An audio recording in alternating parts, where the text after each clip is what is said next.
SEBRAE, Serviço Brasileiro de Apoio às Micro e Pequenas Empresas. Olá, começa agora mais um programa Destaques. E a gente começa já falando de economia. As dívidas com bancos são as principais vilãs dos consumidores, enquanto contas de água, luz e compras no comércio também pressionam o orçamento das famílias. Apesar disso, o varejo cearense segue crescendo, puxado por setores como construção e farmácias. De acordo com o levantamento da Federação das Câmaras de Dirigentes Lojistas do Estado, o número de consumidores negativados cresceu quase 10% em junho deste ano, na comparação com o mesmo período do ano passado. A maior parte das dívidas está relacionada ao setor bancário. E apesar do aperto no orçamento das famílias, o comércio cearense manteve um crescimento acima da taxa da média nacional.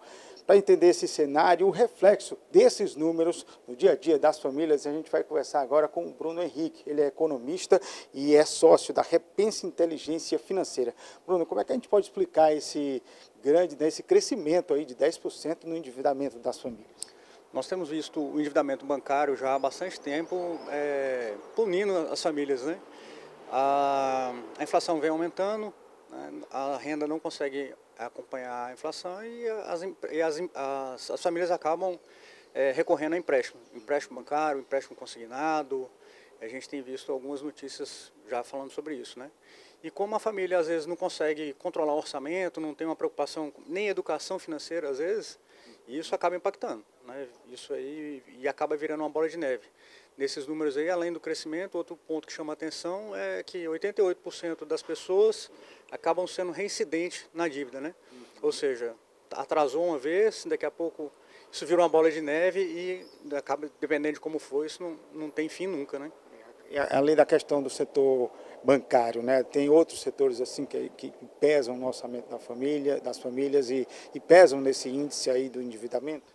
A gente tem visto alguns outros indicadores de inadimplência também no mercado. Recentemente também saiu inadimplência na atividade escolar, que são pesos da família, né? A gente vê alimentação, preço aumentando, custo de vida aumentando, e isso, se as receitas não acabarem acompanhando isso aí, o salário não conseguir acompanhar, praticamente é o que a gente vai ver de notícia daqui para frente. Como é que as famílias podem se proteger? Assim, existe esse crescimento, né, da inflação e o orçamento das famílias não consegue acompanhar esse aumento, né? Como é que as famílias podem se proteger, enfim, desse endividamento mais excessivo, né, com relação principalmente aos bancos, que quando a gente tem uma dívida com o banco, a gente tem um juro bem alto para se pagar, né? Isso. A forma das famílias melhorarem isso é com a educação financeira. É de chegar, família, juntar o que nós temos de receita no mês. Eu tenho isso aqui de salário do marido e da mulher e quais as despesas. E aí é onde vê que a receita está menor do que a despesa. Tá menor do que a despesa, tem que cortar. Tem que cortar custo, tem que cortar luxo, tem que cortar iFood, canais de assinatura e aí encaixar essa dívida. A renegociação também é um caminho, né? A renegociação também é um caminho, não tenha dúvidas, né? Hoje, de vez em quando aparecem algumas negociações do Serasa e a população tem que aproveitar isso, né? Porque é uma oportunidade de limpar o nome e continuar com o crédito limpo. Agora, Bruno, em paralelo, né, esse crescimento do endividamento das famílias, né, dos consumidores aqui no Ceará, há um crescimento do setor, né, varejista, né, o comércio tem crescido, as vendas, uma taxa até inclusive maior do que a média nacional. O que é que se explica isso? Os varejistas têm feito alguns milagres aí, né? Tem aumentado o número de parcelas, e aí isso quer dizer que está aumentando as vendas, mas nem sempre quer dizer que está sendo um bom negócio. Porque às vezes os varejistas podem estar espremendo um pouco a margem para poder conseguir manter as vendas, né? Porque senão o cenário econômico, a gente está visto, não é tão favorável, mas o comércio não pode parar. O comércio é um grande motor da sociedade. Até porque se os consumidores estão endividados, eles não vão comprar. Não vão conseguir comprar. Então cada vez mais um vai espremendo o outro aí e vamos ver onde é que isso vai parar. Isso, exatamente a minha pergunta, né? Onde é que vai parar isso aí? A gente está com um cenário bem dificultoso, né? Com relação às finanças, enfim, o setor financeiro tem apertado, inclusive o governo tem feito uma série de medidas para tentar ter esse fôlego. Como é que a gente pode vislumbrar aí um final de 2025, segundo semestre, com relação a isso? O cenário, a gente tem visto várias notícias que estão impactando nisso, ainda está muito turbulento, né? A gente tem visto tarifaço, não sabe qual é o impacto disso. O governo tem feito algumas medidas, mas elas são muito pontuais, até mesmo porque não sabe o impacto, né? Mas eu acho que não pode deixar de parar para pensar nisso. É um negócio que vai impactar, está impactando cada vez mais. As medidas elas não podem ser simplesmente só pontuais, tem que ser estruturais. Ou seja, a gente tem que pensar no longo prazo, porque resolver um problema de hoje para hoje, ok, mas e o mês que vem? E daqui a 6 meses? E daqui a um ano? A gente tem pensado pouco nisso, a gente tem visto pouco esse tipo de pensamento acontecer. Todo mundo pensando já em eleição, e aí cada um com um discurso mais eleitoreiro do que o outro, sem se preocupar realmente com a economia do longo prazo. Com esse cenário de incerteza, é mais do que fundamental essa educação financeira, esse pensamento até a longo prazo, né? Com certeza, isso faz um impacto grande na família, né? Então as pessoas têm que se preocupar com isso, têm que começar a olhar, e olhar na ponta do lápis mesmo, sabe? Com o que eu gasto, porque às vezes pequenas compras, tem um meme na internet que fala, pô, mas cada 10 reais que eu gasto, como é que um cartão dá 10 mil reais, né? Você vai com pequenos gastos e às vezes não percebe, é uma assinatura aqui, é um lanche ali, que não está na sua rotina, e aí você acaba, na hora que você vê, você está endividado, você tem que tomar um empréstimo bancário, você tem que pegar dinheiro emprestado com um familiar, e aí não tem coisa pior, né? Bruno, muito obrigado, viu, pelas suas dicas, suas informações. A gente conversou agora com o economista Bruno Henrique, que fez um paralelo aí com esse cenário que está acontecendo aqui no Ceará, um aumento do endividamento das famílias, mais famílias estão endividadas, enquanto que o comércio tem mantido aí o crescimento, inclusive acima da média nacional. O segredo aí é fazer as contas, colocar tudo no papel, tentar renegociar as dívidas para sair no vermelho. Agora a gente volta ao estúdio.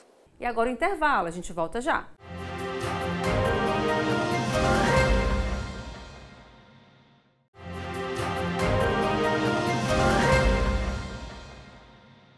E o turismo no Ceará vive um dos melhores momentos dos últimos anos. De janeiro a abril deste ano, foram 4,6 bilhões de reais movimentados e mais de 1,8 milhão de passageiros. Isso tem impulsionado a indústria hoteleira. O jornalista Tiago Noronha conversou com o presidente nacional da Associação Brasileira da Indústria de Hotéis, Manuel Linhares, sobre o movimento do setor, os desafios e as perspectivas para o futuro não só aqui do Ceará, como do Brasil. A primeira parte da entrevista você confere a partir de agora. Estamos recebendo aqui no estúdio da TV Otimista o presidente da Associação Brasileira da Indústria de Hotéis, presidente nacional dessa associação, Dr. Manuel Linhares, para a gente falar sobre os desafios do setor turístico aqui no Brasil e no Ceará e como isso impacta na indústria de hotéis. Dr. Manuel, muito obrigado por atender o nosso convite. Só tenho que agradecer a todos vocês que fazem a TV Otimista, essa TV que hoje é exemplo para o nosso Ceará. Doutor Manuel, vamos falar sobre esses desafios, né, do setor turístico aqui no país, de uma maneira geral. O que é que a gente pode elencar de maior desafio, assim, desde o pós-pandemia, né? Houve um impacto muito grande durante a crise da Covid-19 e de lá para cá já conseguiu algum retorno o setor? Essa pandemia, cara amigo, ela foi brutal para a economia, mas foi devastadora para o turismo. Para vocês terem uma ideia, que estão nos acompanhando, no caso da hotelaria, nós ficamos com 80% da hotelaria totalmente fechada. E esses 20% com ocupação entre 5% a 8%.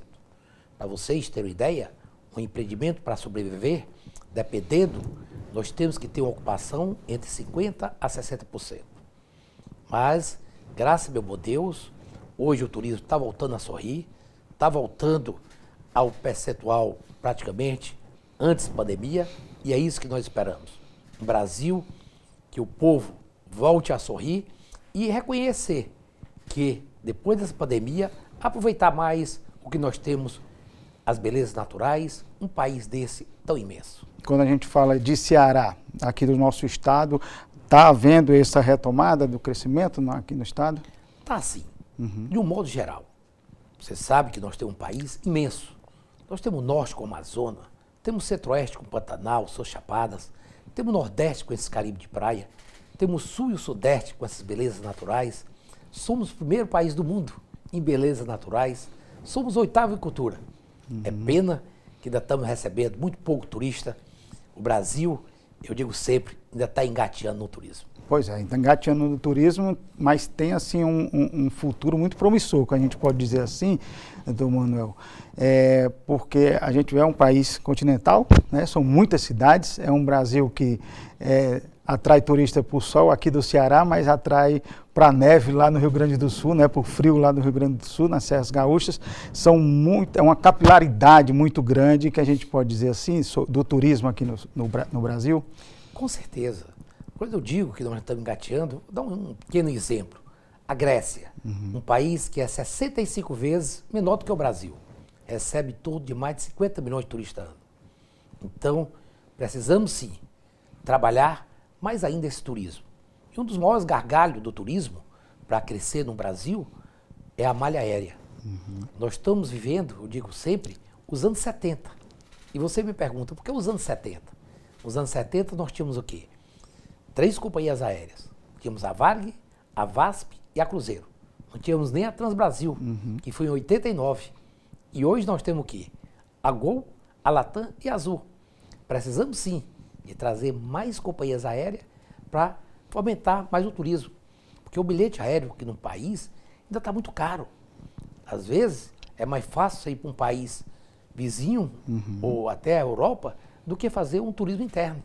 É isso que nós precisamos trabalhar, trazer mais companhias aéreas para o nosso país. Pois é, doutor Manuel, o que é que falta então para que o Brasil consiga atrair essas empresas de outros países para que possam, né, aumentar, né, a quantidade de voos, enfim, a oferta desses destinos aqui no Brasil como um todo?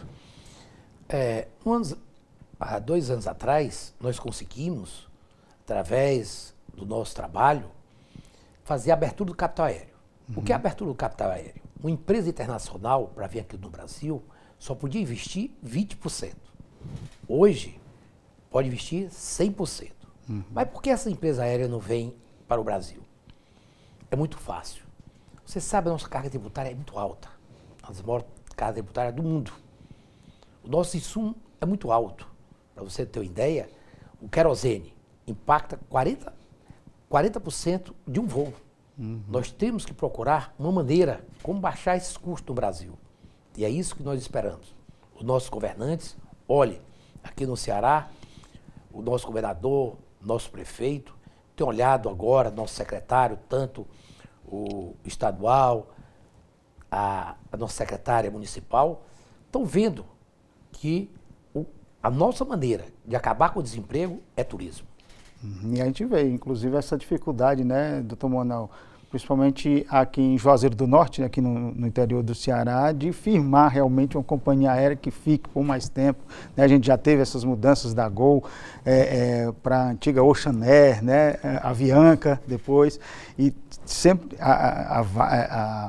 e outras, Azul, né? Azul Linhas Aéreas agora, e a gente vê com todo momento essa dificuldade de manter realmente uma companhia aérea fazendo esses trajetos a partir lá de Juazeiro do Norte, Recife, aqui em Fortaleza também. Mas vamos falar sobre o setor hoteleiro, assim, como é que o senhor vê o crescimento do setor hoteleiro, ou então a projeção de crescimento do setor hoteleiro? Vamos partir aqui do Ceará, a gente tem visto um crescimento grande aqui no estado, né? Eu acho que, inclusive, é um dos maiores dos estados que tem o maior número de hotéis de luxo, né? Isso tem crescido, assim, o que é que tem fomentado aqui no Ceará esse crescimento por esse tipo de turismo? Esse turismo de luxo, ele veio surgir durante a pandemia. O que estava ocorrendo? O turista, de um poder aquisitivo melhor, ele ficou sem poder viajar para fora. Aí veio esse nicho do turismo de luxo. E o Ceará partiu na frente. Nós, hoje, no nosso litoral, nós temos grandes empreendimentos para receber qualquer turista, de qualquer parte do mundo. Estamos preparados, sim, com bons equipamentos para receber o turista de luxo. E é isso que o Ceará faz a diferença. Nós somos uma terra do humor, nós temos bem receber, nós temos uma gastronomia de primeiro mundo, nós temos um povo que recebe como ninguém. Isso é que faz o povo cearense a diferença no turismo por onde nós andamos. E agora o intervalo, a gente volta já.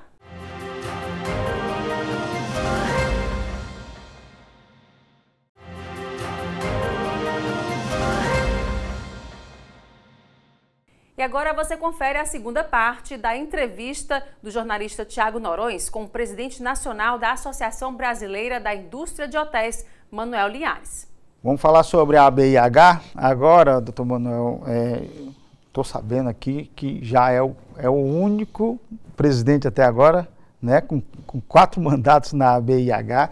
Isso mostra não somente a expertise, né, doutor Manuel Linhares, nesse setor turístico, setor hoteleiro, para estar à frente, né, da Associação Brasileira da Indústria de Hotéis. Mais um mandato, quais têm sido os desafios, doutor Manuel, com relação à ABIH e aí, de associação mesmo com a indústria de hotéis, com os hotéis, enfim. A ABIH hoje ela abrange quantos hotéis e assim, como é que ela discute, né, as pautas de demandas, né, desse setor? Realmente, estou no 4º mandato, é como eu digo sempre, a humildade, você chega longe. Uhum. É isso que eu procuro. Deus me deu essa humildade, essa simplicidade de saber ouvir. Deus deu 2 ouvidos, 2 olhos e uma boca. Então você tem que saber ter o diálogo, concordar, desconcordar na hora certa. A BH é a entidade mais antiga do turismo do Brasil. Vai completar agora 89 anos. Sou o primeiro cearense e sou o primeiro brasileiro em 4 mandatos. Uhum. A BH está presente no 26 estados, no Distrito Federal. Nós temos em cada estado um presidente. Aqui no estado do Ceará, Ivana Bezerra. E eu sou o nacional. Uhum. Então, é dessa maneira que agora, dia 2 de setembro, no plenário do Senado, vamos comemorar os 89 anos da BH Nacional. E nessa mesma sessão plenária, às 10 horas do dia 2, vamos lançar também um livro contando um pouco a vida do baixinho do turismo. Um garoto do interior do Ceará, de Crateús, um vendedor de bombom, que chegou à presidência da maior entidade do Brasil. Vamos falar um pouquinho dessa trajetória então, doutor Manuel. O cearense, baixinho do turismo, que é o doutor Manuel Linhares, que saiu lá do sertão de Crateús, aqui no Ceará, sertão lá de Crateús, ali pertinho do sertão dos Inhamuns, né, doutor Manuel? E aí, como é que é? Fale um pouquinho sobre a sua trajetória, como é que o senhor chegou, aonde chegou, enfim, além da BIH, tem o Sindicato dos Hotéis também. Realmente, saí da minha terra, meu torrão, em Crateús, como eu digo sempre, em cada rua, em cada esquina, tem um pouco da minha vida naquela terra. Com 8, 10 anos, ainda hoje, eu tenho na construtora, eu sou engenheiro civil, o meu caixote de bombom, e tem escrito uma lição de vida. É isso que eu quero passar para todos os jovens, que nunca desistam do seu sonho. E desde cedo, fui um garoto sempre focado, sabia onde eu queria chegar. Me formei em engenharia civil, fui para a construção civil, fui para a hotelaria, fui para a porto de combustíveis, e a hotelaria e o turismo me fascinaram. Estou com 32 anos no turismo. Então, é que eu digo, o turismo só vende 2 coisas. Só vende felicidade, só vende sorriso. E muitos me perguntam, mas baixinho, tu vive dentro da aeronave, hoje tu tá onde? Amanhã tu tá depois. E o que é que tu ganha? Digo sempre, ganham 2 coisas. Ganha amigos e gera emprego. Hoje, só a hotelaria, eu represento quase 4 milhões de emprego. Represento quase 30 mil hotéis. Isso me dá o prazer. E além da BH, sou presidente do Sindicato Hotéis Ceará. E tenho a honra de dizer, procuro sempre olhar para esses colaboradores. Digo sempre, para ter uma empresa feliz, você tem que ter colaboradores felizes. Isso é o sucesso de uma empresa. sucesso da empresa e sucesso da BIH também, doutor Manuel, que a gente vê, né, nas notícias, né, o doutor Manuel já recebendo título de cidadão aí de vários estados aqui do país. Fala um pouquinho para a gente, doutor Manuel. Hoje eu acredito que, eu não sei se eu sou o primeiro cearense que tem tanto título desse Brasil afora. Só esse mês eu vou receber, devo receber 7 títulos. Então, isso mostra a determinação, a humildade do ser humano, a maneira de como se dialogar, desde os seus colaboradores, aos diretores, aos proprietários do empreendimento. É que eu digo, volto a dizer, a humildade acima de tudo. Perfeito. Então, muito obrigado, viu, por participar dessa entrevista aqui, falar um pouquinho sobre os desafios do turismo aqui no Brasil, também no Ceará, falar sobre o trabalho da ABIH, o senhor está à frente já no seu 4º mandato, é o primeiro cearense a comandar a Associação Brasileira da Indústria de Hotéis, a nacional, né, a presidência nacional, e está em seu 4º mandato com esse tanto de título de cidadão desses estados aí que ele já 7 já esse mês vai receber ainda, mostra aí a competência, a humildade e o trabalho sério que ele tem à frente da associação. Muito obrigado, doutor Manuel. Eu só tenho que agradecer você, meu amigo, em seu nome agradecer toda a equipe da TV Otimista, essa TV que hoje leva essa mensagem não só para o Ceará, mas para todo o Brasil. Em nome do Adriano, minha eterna gratidão.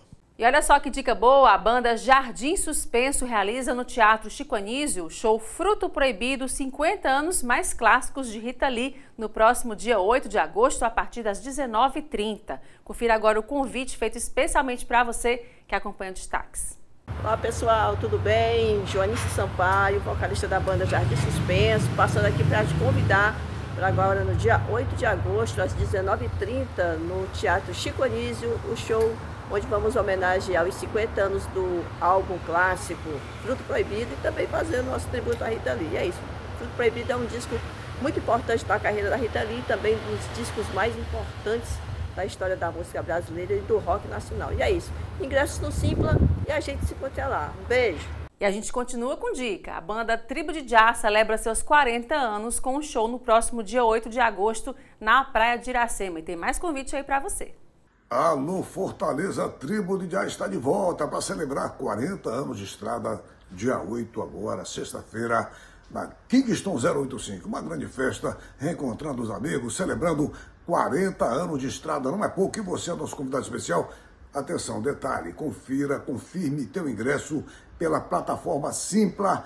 Ingressos limitados, não vai ficar de fora, vá lá, agilize, confirme presença dia 8, sexta-feira, na Kingston 085, uma grande festa, Tribo de Já, convidados e, enfim, muitas atrações. Compareça, confira. Yaman! E o Destaques fica por aqui com essas dicas, não vai perder não. Obrigada pela sua companhia e até o próximo programa.